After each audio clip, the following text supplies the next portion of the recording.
Hola hermanos queridos, muy buenos días. ¿Cómo estamos? Espero que estén todos bien en el Señor. Hoy quiero compartir con ustedes una reflexión con este versículo. El libro de Hechos, capítulo 16, versículo 26. Hechos 16 con 26, leámoslo juntos. Entonces sobrevino de repente un gran terremoto, de tal manera que los cimientos de la cárcel se sacudían y al instante se abrieron todas las puertas y las cadenas de todos se soltaron. Si vemos y leemos la Biblia, podemos encontrar montones de historias llenas de la providencia de Dios. Aunque no aparece nada de la palabra providencia directamente en la Biblia, podemos percibirla y confiar en ella a través de los acontecimientos y las historias de la Biblia. Por ejemplo, la historia de José, quien pudo haber sido el gobernador de Egipto. La historia de Ruth y la de la reina Esther. Y ahí aún más en la Biblia. ¿No es así? Si vemos y pensamos en estas historias tan impresionantes, podemos percibir la providencia de Dios y confiar en su plan y su control. Hoy también, por medio del versículo que acabamos de leer, podemos ver la providencia tan maravillosa de Dios que se mostró no solamente hacia el apóstol Pablo y Silas, sino también hacia el carcelero. Creo que todos nosotros sabemos bien el fondo de esta historia. Mientras Pablo y Silas estaban predicando el evangelio en Filipos, aunque muchas personas estaban convencidos por el evangelio, muy lamentablemente fueron atrapados, fueron encarcelados. En este escenario podemos ver la semejanza al caso de José y podemos saber que Dios trabaja con las maneras similares para enseñarnos su plan y salvar a las personas. Vamos a imaginarnos, si no se hubiera encarcelado José, ¿cómo habría podido ser el gobernador? ¿Y cómo habría podido salvar a su familia? ¿Y cómo se habría multiplicado el pueblo de Israel tan numerosamente? Si pensámoslo bien, podemos sentir la providencia de Dios y que su plan es más grande de lo que pensamos y que su destino puede alcanzar más allá de nuestra expectativa. En el caso del apóstol Pablo nos enseña lo mismo. Si no hubiera sido atrapado, ¿cómo habría podido conocer al carcelero? ¿Cómo le habría podido enseñar sobre el Evangelio y a Jesucristo? Y aún más, ¿cómo habría podido levantarse la iglesia de Filipos?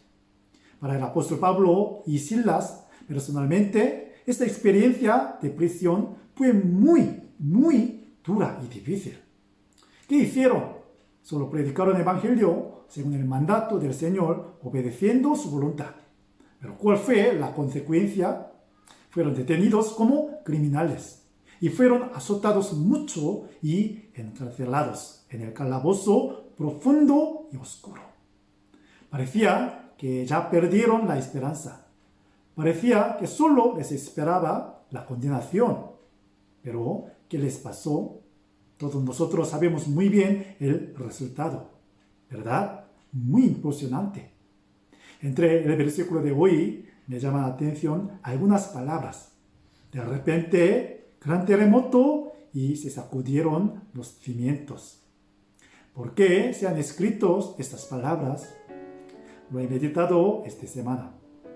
De repente, en un momento inmediato, sin ser consciente, vino algo impactante. De hecho, en este mundo, en nuestra vida, hay montones de estas cosas repentinas y nos esperan. La gente se sorprende mucho cuando encuentra algo imprevisto. Y cuanto más impactante es, más personas se sorprenderán mucho, como lo de este virus, ¿verdad? Cuando pienso en esa expresión de repente, me preguntaba que para la gente, ¿cuál será lo más sorprendente? Habrá mucho. Sin embargo, yo creo que lo más impactante será la segunda venida del Señor. De repente vendrá el Señor. De repente se asusta muchísimo la gente. Y de repente cambiar el mundo entero. Aunque vivimos en un mundo de incertidumbre, sabemos perfectamente lo más cierto. Así que podemos estar tranquilos ante estas cosas imprevistas como el apóstol Pablo y Silas. Les llegó muy gran tribulación, pero ellos pudieron cantar himnos. Les llegó gran terremoto, pero estuvieron muy tranquilos. Se sacudieron los cimientos del cárcel, pero ellos no se asustaron nada de nada. Entonces, ¿por qué ocurrieron estas cosas? ¿Y para quién? ¿Para Pablo y Silas? Sí, claro, fueron para ellos. Creo que la razón por la que hizo Dios estas cosas es para hacerles darse cuenta de que Dios está con ellos y para añadirles más confianza en el poder de Dios.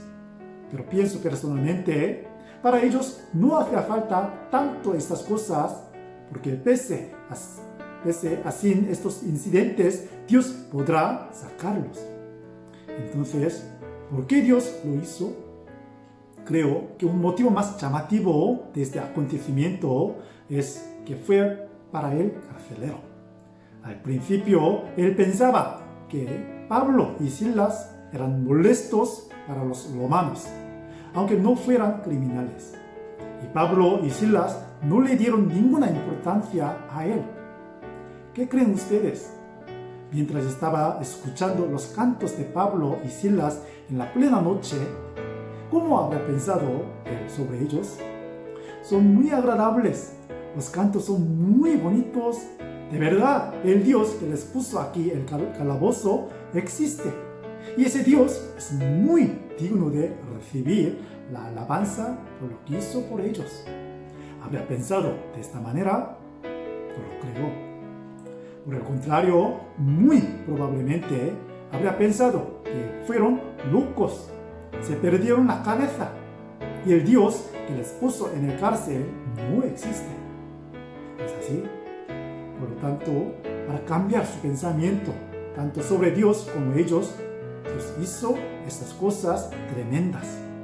Gran terremoto, se sacudieron los cimientos, las puertas se abrieron, las cadenas se soltaron de repente e inmediatamente. De hecho, para el carcelero esas cosas fueron muy desesperadas. Muy probablemente habría pensado que perdió la esperanza de vivir por estas cosas. Por eso iba a suicidarse. Sin embargo, muy agradecidamente, a través de aquella situación tan desesperada, él ganó la oportunidad muy preciosa de conocer al Salvador Jesús y recibió la salvación. Vamos a suponer, si no hubiera ocurrido este accidente, el carcelero habría podido conocer al Señor, habría podido recibir la salvación y además, ¿acaso se habría podido levantar la iglesia de Filipos tan firmemente? Creo que no, ¿verdad? Esta situación fue muy milagrosa para Pablo y Silas. Pero para este carcelero, al principio no fue algo agradable, sino algo que nunca debería haber sucedido. Pero Dios hizo y utilizó esta situación tan desesperada para salvarle. Entonces, hermanos, vamos a pensar y meditar un poco más de la palabra de hoy. ¿Qué situación tenemos ahora? ¿Y qué nos hará esta situación? Espero que la meditación de hoy les sea muy útil para conseguir la respuesta de esta pregunta y manténganse en confiar en la providencia de Dios. Adiós y hasta pronto.